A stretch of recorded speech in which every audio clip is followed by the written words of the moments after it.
안녕하세요. 오늘은 판상 건선에서 비메키 주맙의 눈부신 효과 그러나에 대한 이야기를 해보도록 하겠습니다. 건선이 뭔지에 대해서는 아시는 분은 잘 아실 겁니다. 건선 환자분들이 꽤 많으세요. 건선이 피부의 병인데 피부뿐 아니라 관절에도 영향을 미치고 다른 곳에도 영향을 미칠 수 있기 때문에 또 전신 전상이기 때문에 또 난치성이기 때문에 상당히 중요한 병이고, 아마 건선인 경우에 군대를 못 간다는 걸로 제가 들었던 것 같아요. 또 건선이 있으면 관절에도 문제가 되기 때문에 정형외과도 많이 관련이 있지만 주로는 피부과에서 치료합니다.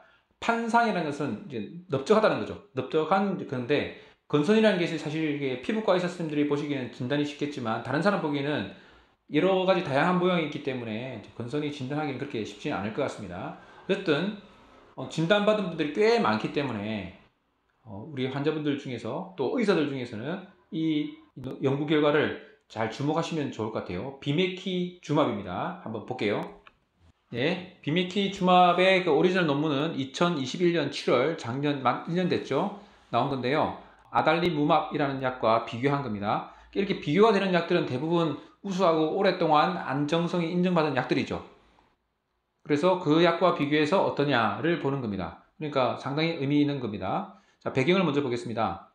이 비메키주맙은 인터루킨 17A와 17F를 선택적으로 억제하는 항체입니다. 예, 이런 것들은 중요하지 않습니다. 의사 선생님들이나 연구하시는 분들은 중요하지만 환자분들은 그렇게 중요하지 않죠. 근데 이 중등도 내지 중증, 그러니까 중증은 심한 거고 중등도는 중간 정도인 거죠. 건선도 정도가 다양하니까요. 근데 그거에 쓰는 종양괴사 인자 억제제, 튜머 네크로팅 팩터를 말하는 겁니다. 그 TNF 억제제인 아달리무밥과 비교해서 이것이 얼마나 유효한지 또 얼마나 안전한지를 실험하기 위해서 이 연구가 시작됐습니다. 보겠습니다. 방법을 보면 그 중등도 또는 중증 판상 건선 환자를 했고요. 1대 1대 1 비율로 배정을 했습니다. 그 56주마다 4주 간격으로 비메키주맙을 320ml 피하 주사를 했고요. 근데 이때 16주 동안은 먼저 320을 투여한 다음에 16주부터 56주까지는 8주마다 투여했어요. 그러니까 이게 처음에 세게 팍 주고 그 다음부터 유지 용량으로 하거든요. 보통 그런 경우가 많습니다. 약 넉 달 동안은 딱 4주마다 한 번씩 주고 그 다음부터 4주부터 그 다음부터 거의 1년 가까이까지는 4개월부터 1년 가까이까지는 약 8주 간격으로 두 달에 한 번씩 주는 거죠. 이렇게 주는 방법이 있고, 또는 24주 동안은 2주마다 40ml, 그러니까 격주 간격으로 해서 40ml 좀 적은 용량을 투여한 다음에 이제 56주부터 4주마다 32mg 주는 또 방법을 쓰고 있습니다. 그러니까 약을 주는 방법이 두 가지가 있는 거죠. 지금처럼. 이런 이제 이상이나 이런 데서 이제 나왔던 결과들을 가지고 하는 겁니다. 그래서 중등도 지수 PASI 점수가 이제 점수는 0부터 70까지 점수인데 이게 심한 게 있겠죠. 적은 게 있겠고 점수가 높으면 더 심한 겁니다. 그래서 PASI 점수도 평가하고 IGA 점수도 평가를 했습니다. 이런 것들은 사실은 그 의사들이나 연구하는 사람들이 제일 중요하게 보는 거지, 일반인들은 그렇게 보면 그냥 깨끗해졌네, 좋네, 나빠졌네 이렇게 보통 판단하죠. 근데 이제 의사들은 좋더라도 얼마나 더 좋아졌는지를 점수화내는 걸 되게 중요하게 생각합니다. 또 실제 연구할 때는 그렇게 해야 되니까요. 너무 주관적이니까. 이제 블라인드 테스트 같은 경우는 평가하는 사람들이 중요하잖아요. 평가 보는 사람들이 자기 주관적으로 보는 거니까 그 사람들 훈련도 많이 시키고 그 객관적으로 할 수 있도록 된 사람이 어떤 약이 투여되는지 모르는 가운데 블라인드 된 상태에서 환자들을 평가해서 점수를 내는 겁니다.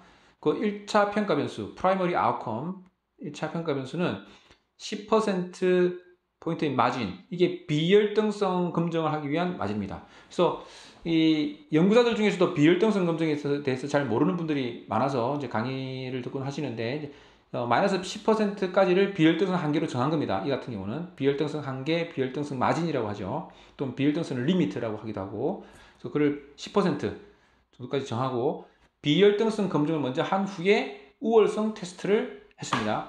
이런 경우가 왕왕 있고, 여러분들 논문을 보시면 이해할 텐데 왜 이렇게 돼야 되는지, 이렇게 하는 것이 어떤 장점이 있는지 이에 대해서 제가 또 강의도 했었습니다. 비혈등성 검증 강의를 하면서 그걸 들어보시면 이게 이렇게 하는 거구나. 그 비혈등성 검증에 대해서 강의가 거의 없기 때문에 뭐 책도 잘 없는 것 같고 하여튼 그런데 어쨌든 뭐 제 강의를 들으신 분들은 뭐 이해하실 거라 생각됩니다.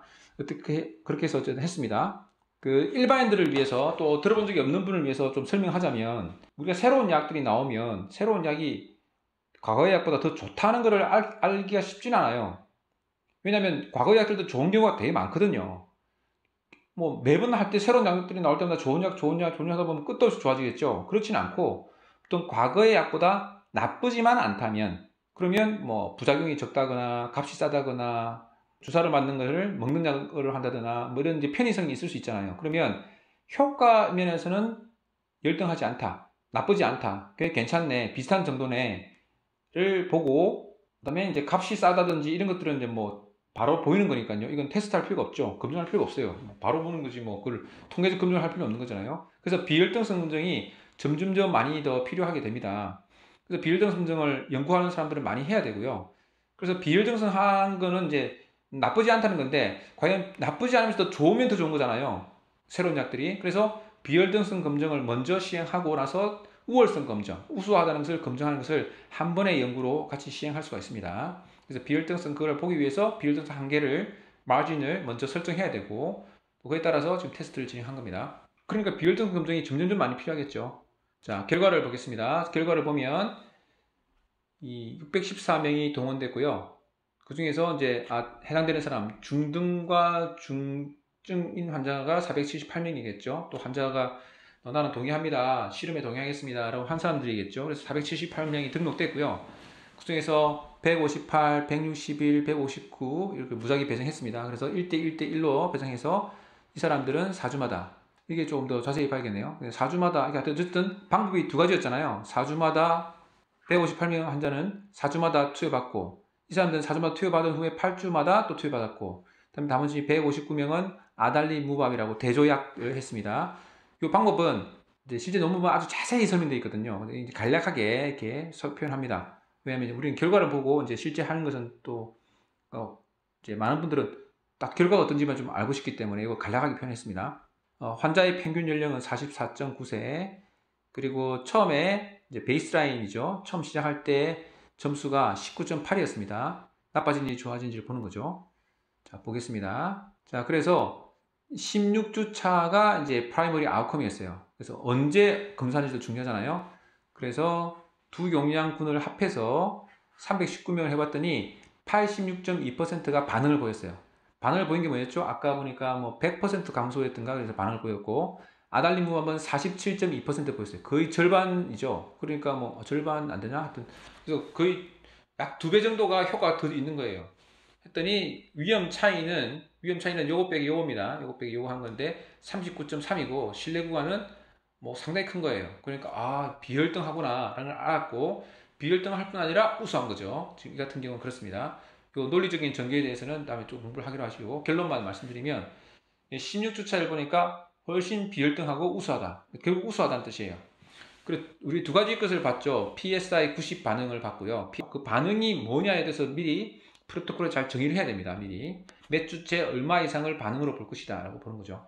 그리고 IGA 점수가 0 또는 1인 경우에 비메키주밥은 85%, 아달리무밥은 57% 정도 되니까 차이가 28.2% 빼기 하면 그렇죠. 그래서 신뢰 구간도 이렇게 됐고 역시 비혈등 및 우월했습니다. 그래서 두 가지 아웃컴을 검사했고 두 가지 아웃컴에 대해서 둘 다 비혈등하고 우월했습니다.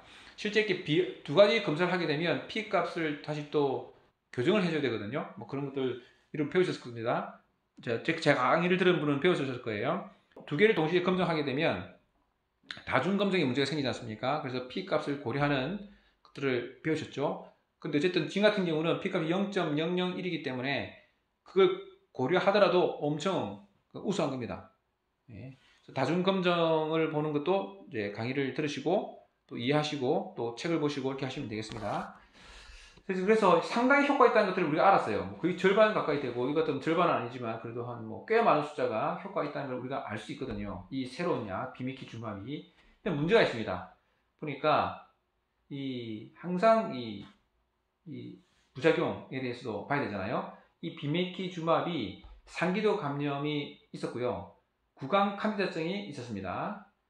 경증과 중증증, 아주 심한 건 아니지만 구강 칸디다증이 있는 거죠. 이게 면역을 억제하니까 생긴 문제입니다. 칸디다라는 것은 곰팡이죠.